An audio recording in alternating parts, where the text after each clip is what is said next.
ശരിയാണോ ഇല്ലയോ? ഒരു കാഴ്ചപ്പാടുണ്ടാവണം ജീവിതത്തെക്കുറിച്ച്. ഇത്രയും നാളത്തെക്കുറിച്ചല്ല, ഇനി മുമ്പോട്ടുള്ള ജീവിതത്തെക്കുറിച്ച് ഒരു കാഴ്ചപ്പാട് നമുക്ക് ഉണ്ടാവണം.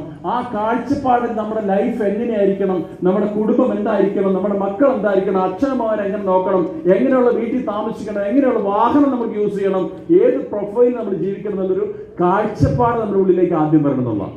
ആ മാറ്റമാണ് നമ്മളെ വരുത്തുക. ദെൻ അടുത്തത് റീസൺ. അങ്ങനെ മാറണമെങ്കിൽ അതിനൊരു കാരണം വേണം വേണ്ടിയോ? നിങ്ങൾക്കൊരു സാമ്പത്തികം വേണമെന്ന് തോന്നിയത് എവിടെ നിന്നുകൊണ്ടാ? എന്തോ ആഗ്രഹിച്ചത് വാങ്ങിക്കാൻ പറ്റാതെ വന്നപ്പോഴല്ലേ? നിങ്ങളെ ആളുകൾ പരിഹസിച്ചപ്പോഴല്ലേ എനിക്ക് ഇതിന്റെ മുന്നിൽ ഒന്ന് വിജയിക്കണം തോന്നലുണ്ടായത്?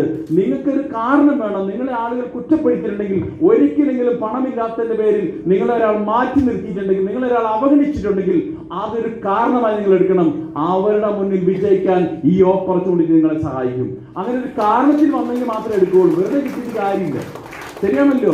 ഭക്ഷണം മുന്നേ വന്നാലും അത് കഴിക്കണമെങ്കിൽ ഒരു കാരണം വേണം. വിശപ്പ് വേണം. വിശക്കത്തിൽ നമ്മൾ എന്ത് ഭക്ഷണം കിട്ടിയാലും കഴിക്കത്തൊന്നുമില്ല, ടേസ്റ്റും ഉണ്ടാവില്ല. അപ്പൊ നമ്മൾ പഠിക്കുക. അപ്പൊ ഒരു റീസൺ വേണം. then അടുത്തതോ, അങ്ങനെ ഒരു കാഴ്ചപ്പാടും ഒരു കാരണവും ഉണ്ടെങ്കിൽ then അത് നേടാനുള്ള ഒരു ആക്ഷൻ പ്ലാൻ നമ്മൾ എടുക്കും. ശരിയാണോ ഇല്ലയോ? ആ പ്ലാൻ നമുക്ക് ഉണ്ടാവണം. ഞാൻ ഈ ബിസിനസ് ചെയ്യുന്നത് എനിക്ക് ഇന്നത് നേടാനാണ്, ഇത്ര സമയത്തുള്ളിൽ ഇന്നത് നേടണം എന്നുള്ള ഒരു കാഴ്ചപ്പാടും തീരുമാനവും ഉണ്ടെങ്കിൽ മാത്രമേ വരുള്ളൂ. ശരിയല്ലേ? ദെൻ അടുത്തത് ഒരു കാര്യം കൂടി പറയാം. Then mission. അതൊരു ദൗത്യമായി ഏറ്റെടുക്കണം. ശരിയാണോ അല്ലയോ? ആരെങ്കിലും പറഞ്ഞിട്ട് നിർത്തിപ്പോകാൻ അല്ല ഈ ബിസിനസ് ചെയ്യേണ്ടത്. മറിച്ച് എന്റെ ലക്ഷ്യം ഇന്നതാണ്, 2,10,000 രൂപ, അത് ആർക്ക് കിട്ടിയില്ലെങ്കിലും എനിക്ക് കിട്ടും, ഞാനത് വാങ്ങിച്ചിരിക്കും എന്നുള്ള തീരുമാനം എടുക്കാൻ നമുക്ക് പറ്റണം.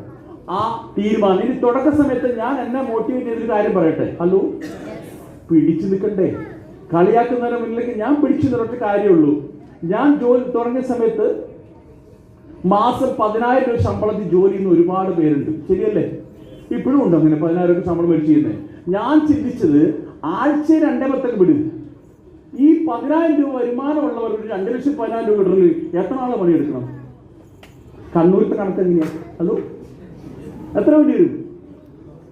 21 മാസം വേണോ വേണ്ടിയോ? വേണ്ടേ? 2,10,000 രൂപ ആ വ്യക്തി കിട്ടുന്ന 21 മാസം വേണം. അപ്പൊ ഞാൻ ആലോചിച്ചു, ആഴ്ചയിലൊന്നും വേണ്ട, 21 മാസത്തിലുള്ള ഒരു 2,10 എല്ലാവർക്കും ഒപ്പെത്തിയില്ലേ? ശരിയാണല്ലോ? അതെത്തും എന്നുള്ള വിശ്വാസമാണ് ഞാൻ നടന്നത്.